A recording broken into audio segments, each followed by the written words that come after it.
Is that good? Hi, Nancy. Hi. Hi.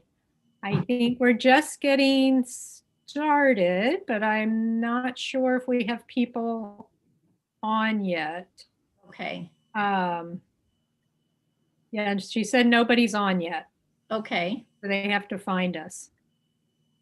So we'll wait a few Okay. minutes. Do you want me to wait until they're on or just stay? Yeah, just no, you stay there until we see people coming Okay. on. Okay. Hopefully they'll find us. I'm just,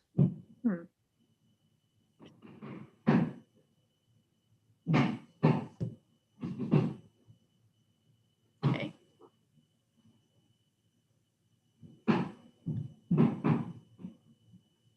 Hi, everybody. We are going to get started in just a few minutes. So hang tight while we're just going to wait till people find this video, and Nancy and I will get started.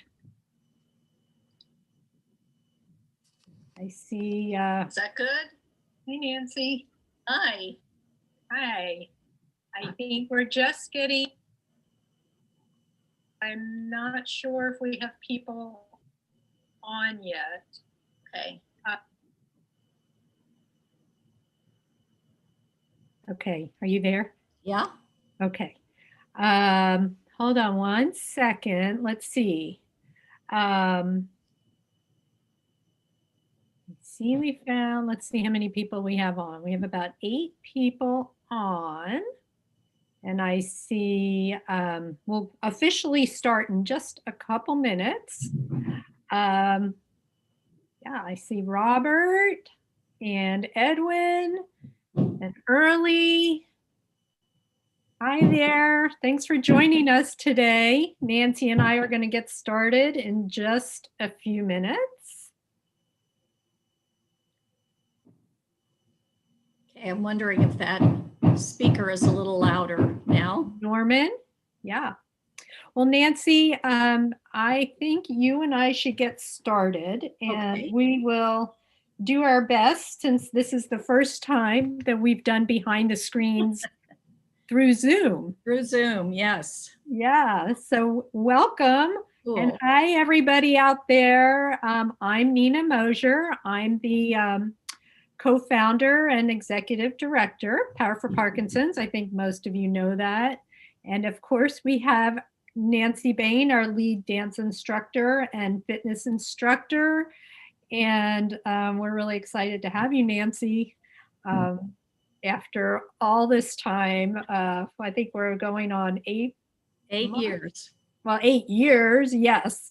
And we've been Zooming, or we've been teaching virtually now since March. So it's Right. Been a while. Quite a while. Yes. Yeah.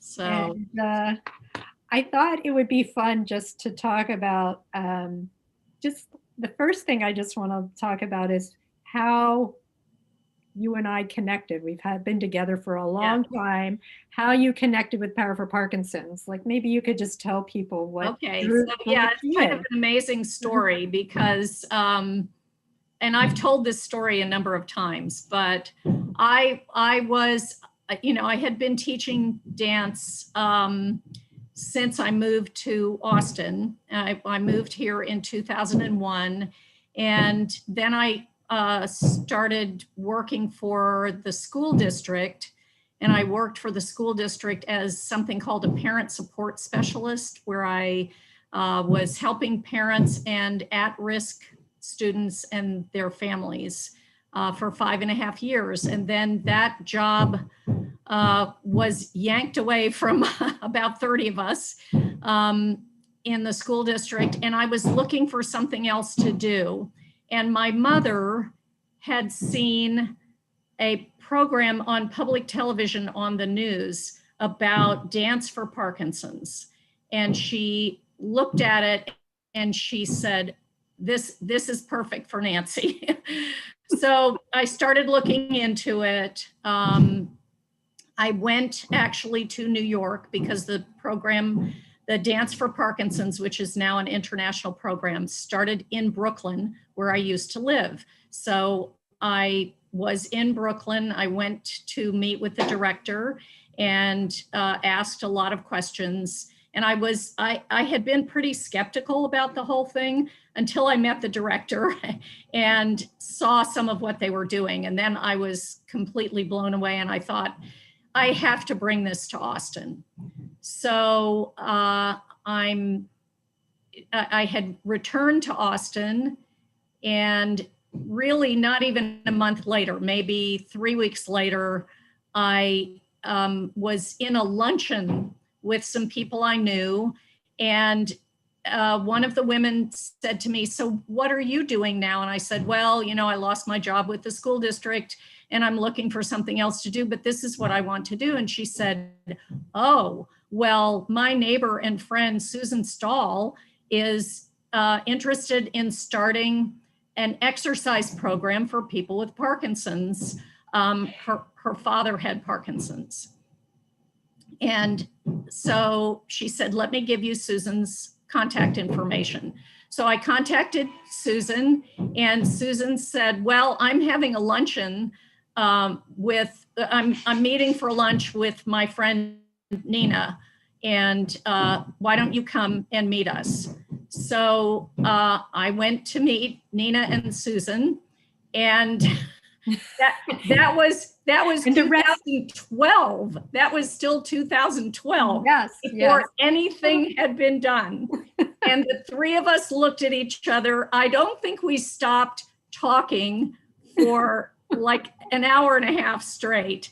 We instantly connected, and the rest is history. We've never stopped since then. Yeah. So, it's been absolutely incredible. And Nancy, you were so helpful getting us started since you had so much nonprofit experience, and just your dance background and movement background has always been so helpful to us. So we are always so grateful, and the way you started the classes, and dance is something that's so special. And I think that's something I really want to talk about today. But I just saw one question before we go on, as I saw Robert was just asking, so when did we actually begin? And that, of course, that just answers your question. So Robert, we started, Susan and I started talking, you know, I don't know, sometime in 2012, and we launched the first class. I believe it was January 11th, 2013. So Right. that was at Health South, I think. Nancy taught that dance. It was a dance class that we started with, and 2 exercise classes. So so it's been going on since then. It's just grown and developed into so many more things. But so Nancy, you taught like an amazing, you know, strength and balance class today, and you've been teaching that type of class for us also for a long time, in addition to your dance classes, which we like to call rhythm and move. So I think what would be great, I would love for you to talk to people and let them know, like, what is it that's special about dance, and why might some of these people who often are afraid of dance, like the term dance, what is it about dance that's so helpful for people with Parkinson's?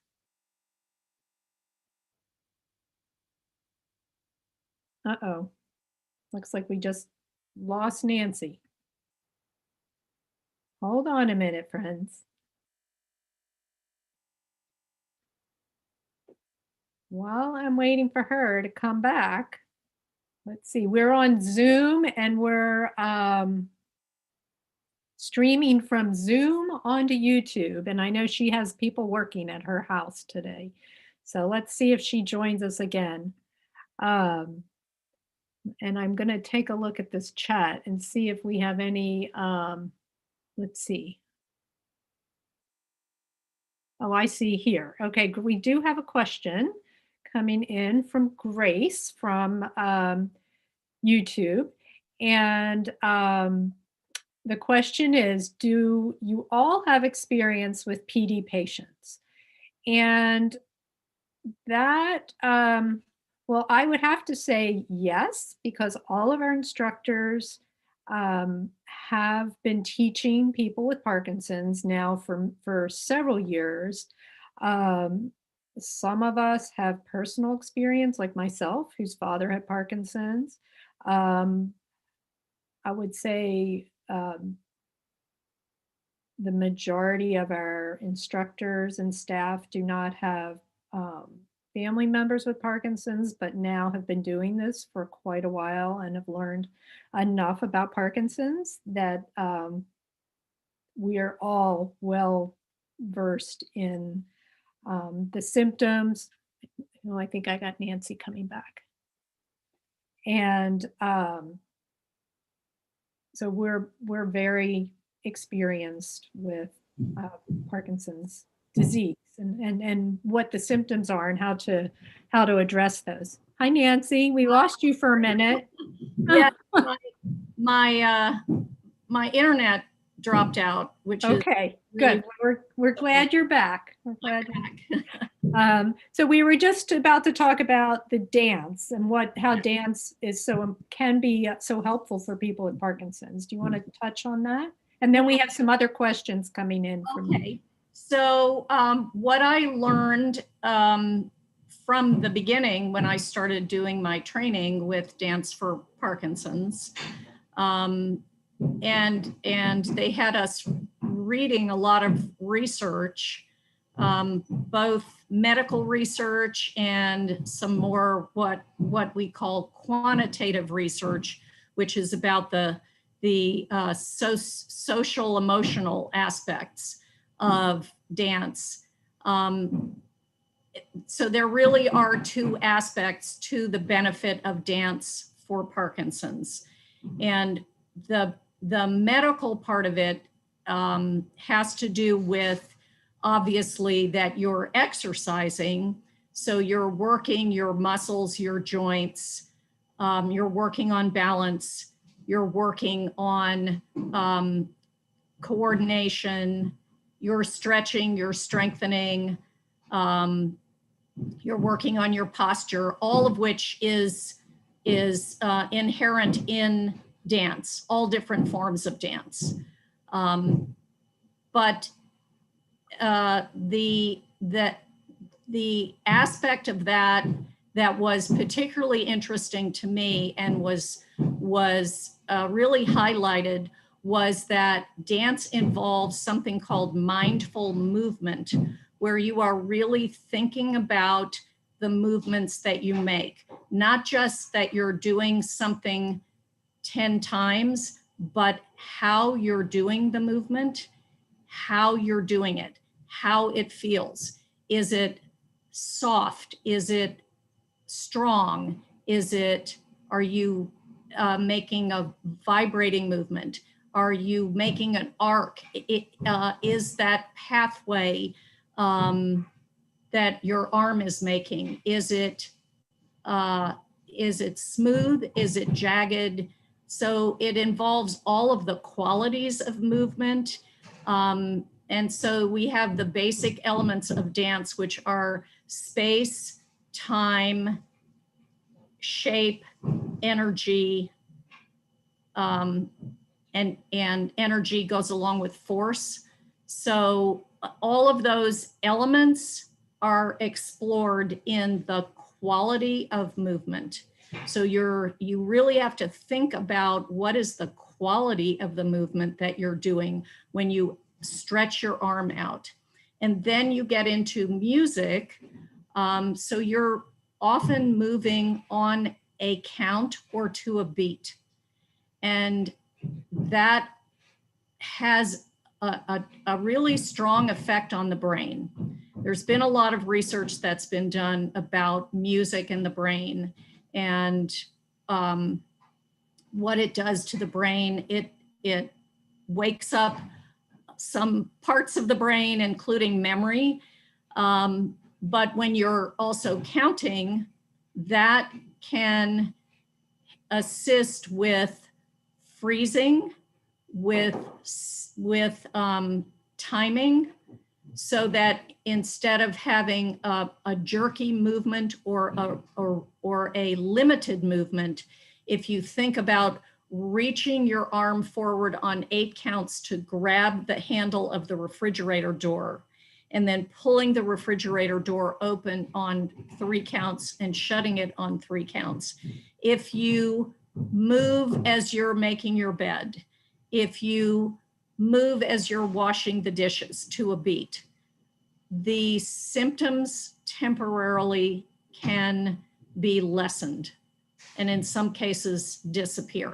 So freezing and sometimes tremor will temporarily disappear, especially with this type of mindful movement. So that's one aspect of it. That's the more medical, scientific aspect of things. Then the social emotional end of it is that dance fosters memory, because we're thinking about and we're repeating movements in a sequence.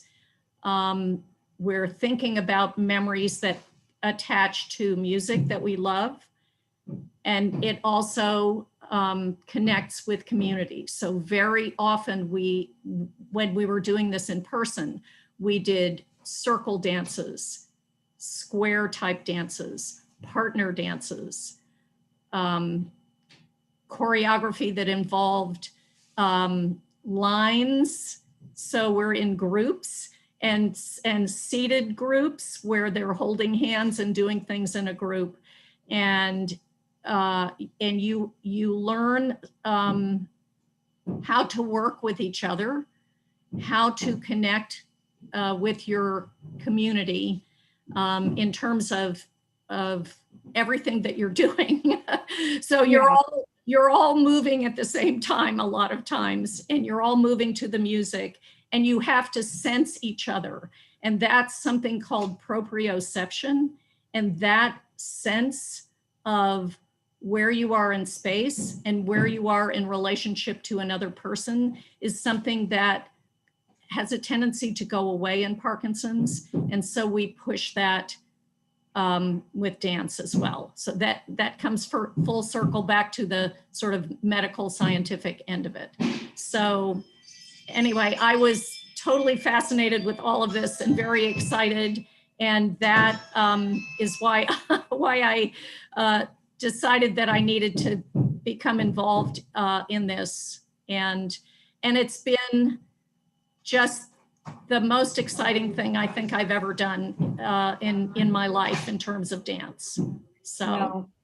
Well, you've done some amazing things, and I was hoping to share some dance videos today, but I wasn't able to get them downloaded. But for those of you out there, every year we've had a birthday bash. We've celebrated our annual.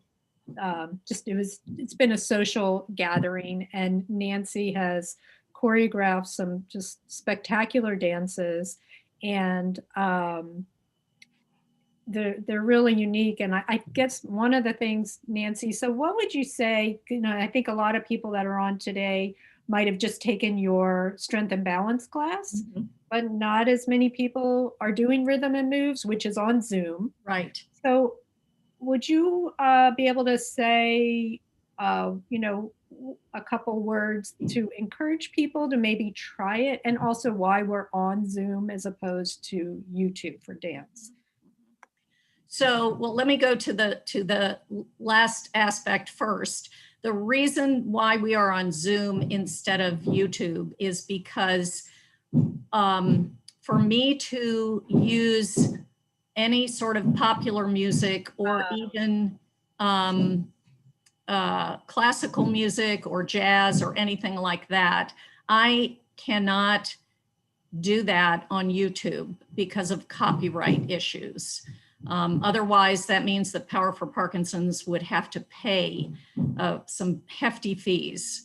So when you're on Zoom, there are different rules and you can use this. We're obviously not we're not monetizing and making a huge amount of money off of these classes.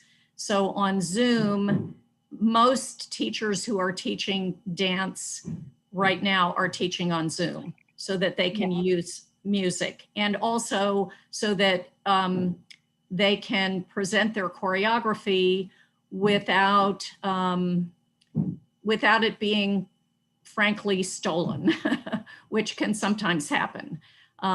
So, and I'm more than willing to share my choreography with the people that are on this, and often with other teachers who are teaching dance for Parkinson's, but it's not something that I wish to share with the whole world at this point. So, so the benefit that I see from this is that it challenges your body and your brain in a different way than an exercise class. And with Parkinson's, the key here is your brain. You need to be challenging your brain to do a lot of different things. So that means some pretty intense exercise if you can handle it, some not so intense exercise, maybe some walking or swimming, but different forms of exercise are beneficial. And then things like singing, for instance, Maggie's class is very beneficial because it's, again, using music, it's triggering those memories, and it's working the muscles in your mouth and your throat, which are affected by Parkinson's. In dance, you're working, as I said before, all of the muscles, but you're doing mindful movement and you're working your brain in a different way that is requiring you to use mindful movement, connect to the music, use memory, and challenge your brain. So that has a very strong effect.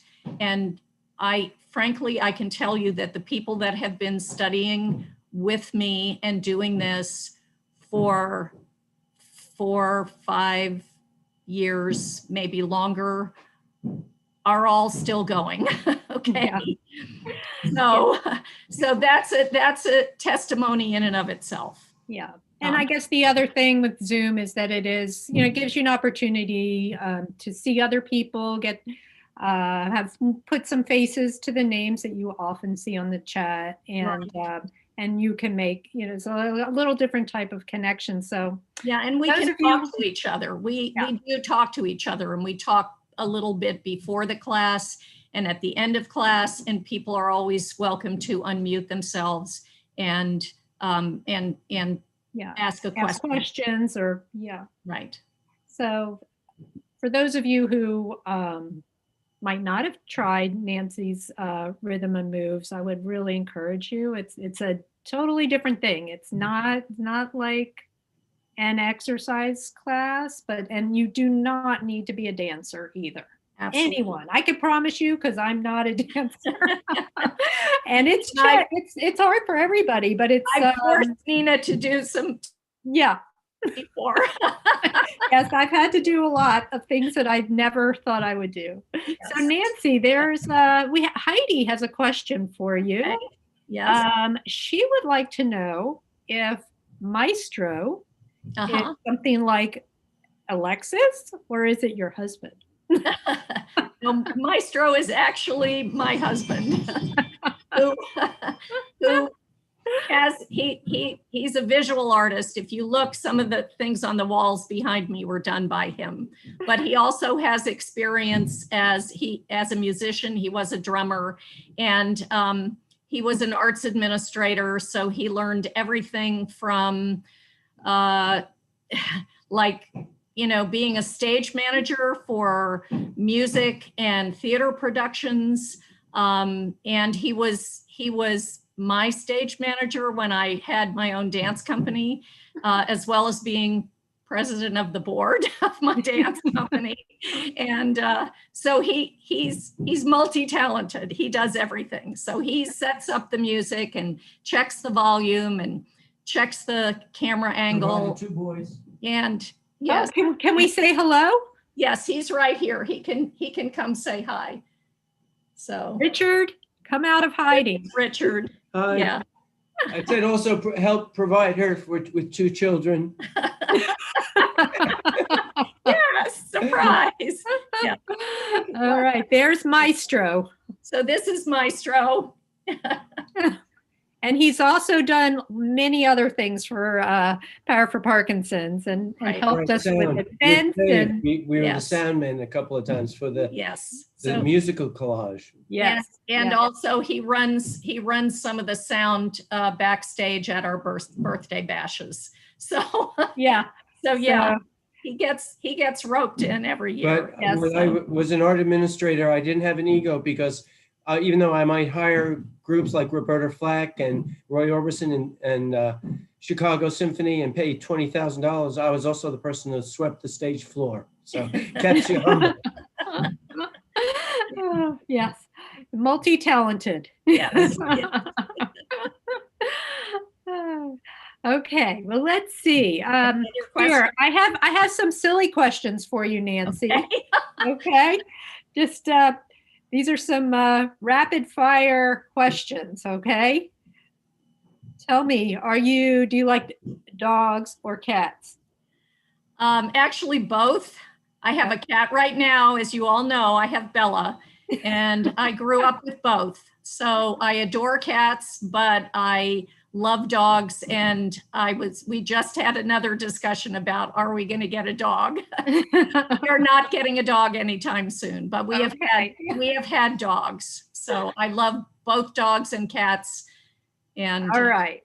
How about, I'm going to ask you, let's say, are you an early riser or a night owl? Well, I used to be a night owl until I had children. And then everything changed. Yeah. So. And are you more for the phone call type or do you like to text? I used to be a phone person and I could talk to my friends sometimes for hours. But at this point in my life, with everything that I'm doing and everything that's going on, I prefer to text. Yeah. So that's understandable. Would you prefer ice cream or cake? Well, here we go. So I cannot eat ice cream. Oh, okay. I'm extremely lactose intolerant, so ice cream is a no-go for me. And I'm not a big fan of cake. I prefer cookies and pie. Oh, all right, good. So, all right, well, these are some rapid questions that we're getting from Maggie here. Let me just run through these other. All right. Let me see if we have anything else here that I'm missing that's more serious. Anyone who would like to throw in the chat and ask me anything else about dance or about my dance background or about. Here's one question is, let's see, are there particular kinds of music that work better than others? Well, okay.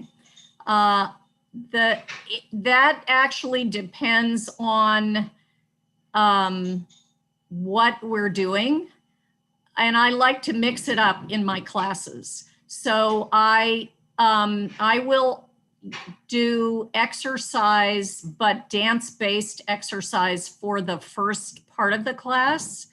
So often you'll recognize if you take the class that there's breathing and some of the same stretches that you see in the Monday class and some of the same movements, but then there are additional movements that we do.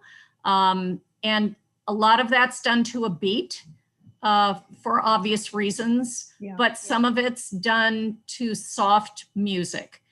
Then when we get into the second half of the class, which is choreography, we're working often on a chair dance where everyone is sitting, and then a standing dance where you have the option of standing or sitting to do the choreography.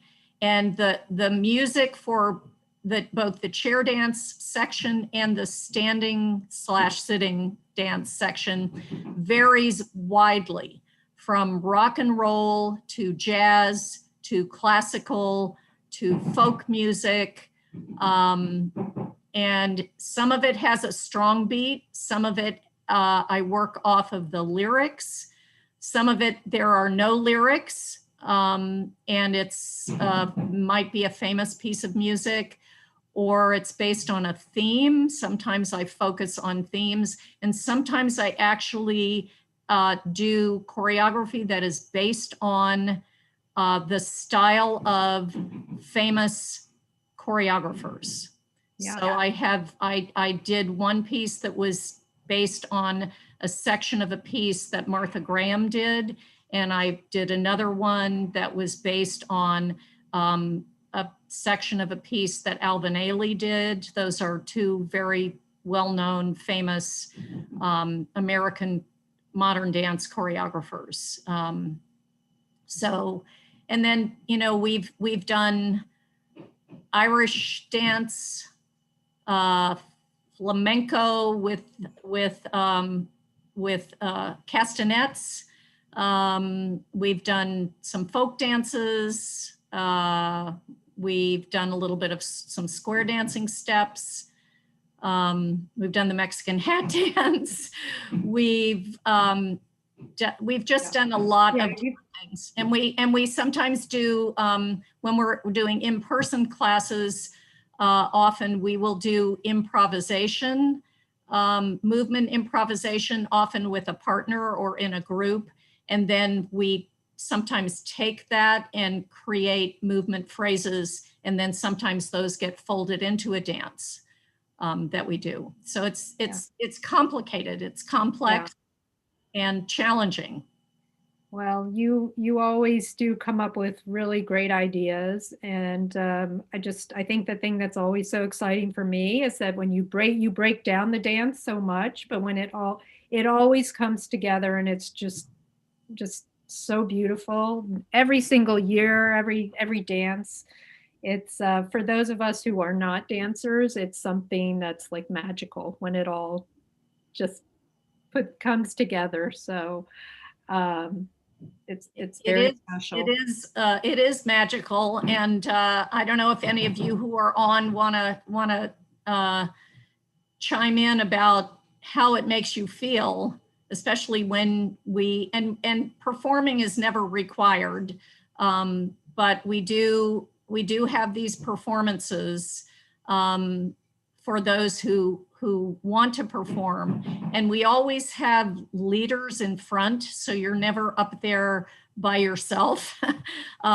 We have leaders sitting in the front, and leaders standing and within the group, so that they're always helping, and I'm usually leading either one or all of it, so that it's similar to a class.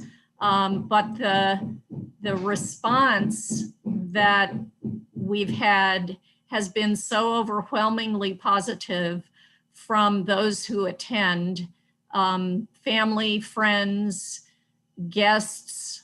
We've had some doctors and physical therapists who have come, and the participants are usually pretty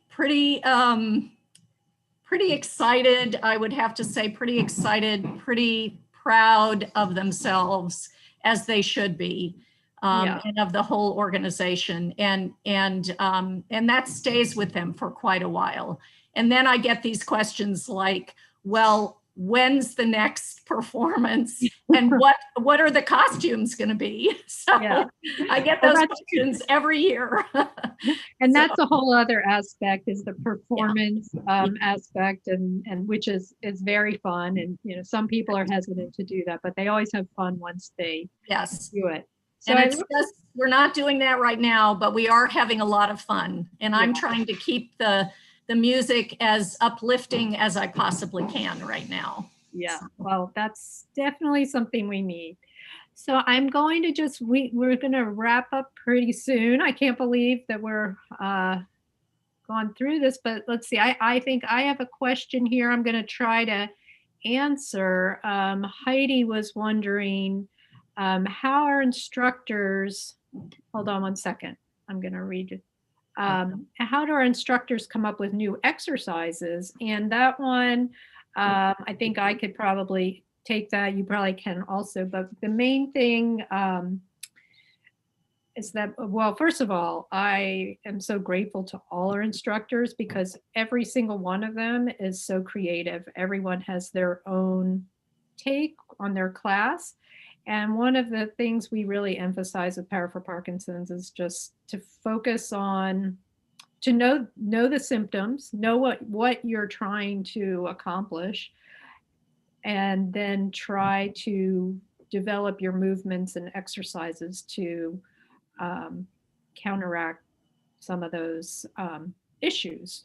So, and everyone's given leeway to expand on that in their own way, but we really encourage our instructors to keep things fresh and interesting, and that seems to be what's happening in every single class.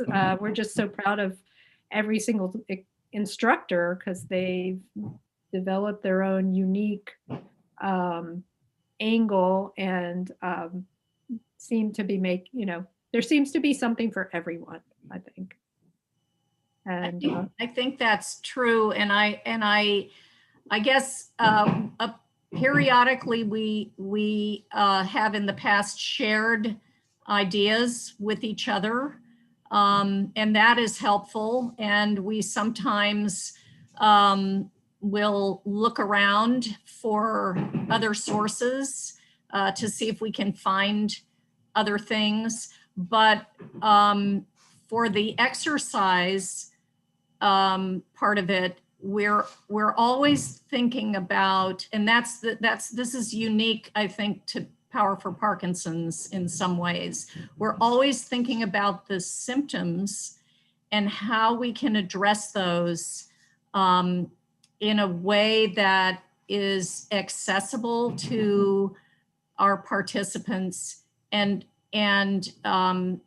also, and it's fun. Because if it's not fun, then you're not going to continue doing it.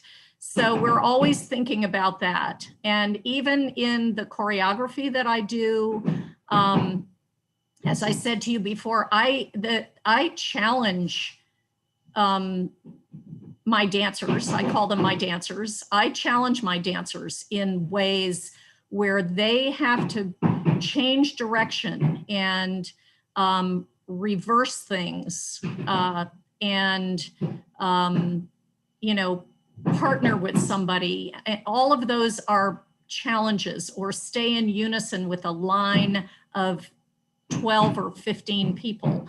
That's really difficult to do, and it challenges the brain, your balance, your proprioception, all of those aspects. So I am always thinking in my choreography of those things as well, sort of attacking the symptoms, but then also the feeling, because dance is emotional. And so I want to create a feeling that's going to help my participants feel good about themselves. Yeah, so that's great. Well, you do a great job at that. Well, I think that we're kind of winding down, but I did just want to mention a couple things while we're on here today. So Nancy, you've been helped us with our holiday drive, every year. And I'm just going to mention this to everyone today that we're about to kick off our holiday drive tomorrow, which is Giving Tuesday. And the reason we do that, you probably know what Giving Tuesday is, but there's Black Friday when everybody is out there spending money, shopping. And then there's Cyber Monday where people are online and they're, just buying all sorts of stuff, which I might have been a little bit guilty of too. And but tomorrow is Giving Tuesday, where it's your opportunity to give back. And we know that this year is, not a normal year for everybody, but we're still,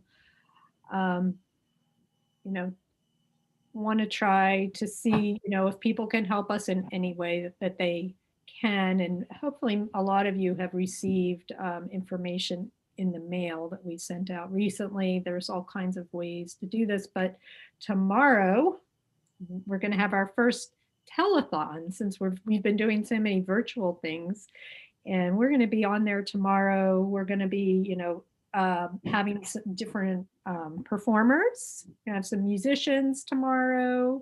We're going to have a little pun off from Lauren's son, and and some other little fun things. We hope you'll tune in for tomorrow from 4 to 6 p.m. on YouTube. And we'll be calling out names live, and we're going to try to raise our first $10,000 tomorrow afternoon. So we hope that those of you who are listening will be able to join us tomorrow, and hopefully we'll have another successful fundraising drive so we can keep the program moving forward, keep adding, more content as we go forward and navigate this whole new world that we're in. So, but Nancy, you have been doing amazing work, and we're really grateful to have you. Well, it's my pleasure. I feel that I've